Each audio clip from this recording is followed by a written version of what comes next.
Hello，咁上一段片咧，我哋咧就講完呢個 simple present tense 啦。咁記得 simple present tense 簡單現在式咧，係攞嚟表達一啲你經常做嘅嘢或者一啲事實嘅。咁最主要記得一樣嘢啦，就係一啲第三人稱嘅單數啦，即係 he、she、it 後邊嘅動詞啦，後邊嘅 verb 要加 s 啦，或者 es 啦。咁同埋有陣時，如果單數啊或者不可數嘅名詞啦，即係好似 money 啊、homework 啊、information 等等啦，後邊嘅動詞咧都係要加 s 或者 es 嘅啫。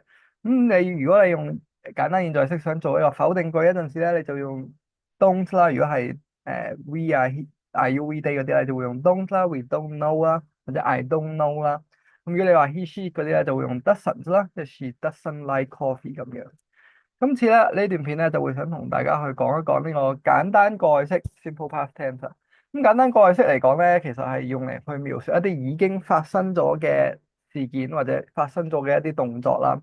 通常會有明確嘅時間嘅，你要標示翻就係話幾時發生噶嘛。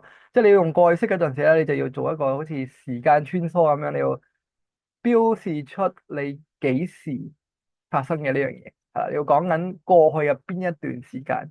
即係你會用 yesterday 啊、last week 啊、in 2020啊等等咁樣去標示翻過去嗰個時間，你先用呢個過去式嘅。咁過去式咧，其實亦都即係簡單嘅過去式啦，亦都可以用嚟做一啲假設嘅。咁呢一點咧，你一定要記住啦，就係過去式係可以去做一啲假設虛構出嚟嘅一啲事情或者一啲動作啦。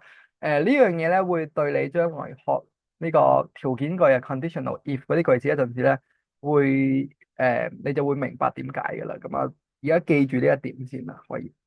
咁啊，句式嘅結構嚟講咧，通常都係一個 noun 啦，一個主語啦，然之後加個動詞轉過去式嘅啫。咁 V2 咧，其實係指緊你喺嗰個動詞嗰個表嗰度啦，第二行。咁通常第二行就係一個過去式啦。咁佢叫做有個 V2 呢個字喺度嘅啫。咁記得係過去式就得㗎啦。咁過去式嚟講嘅話咧，好多規則嘅動詞咧都係加 ed 嘅啫，即係 play 嘅話你係 played 啦。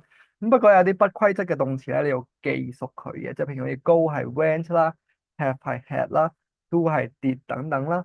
咁啊，仲有好多嘅。咁啊，如果你有興趣嘅話，你可以揾翻呢verb 嗰個 table 出嚟去睇一睇咁樣啦。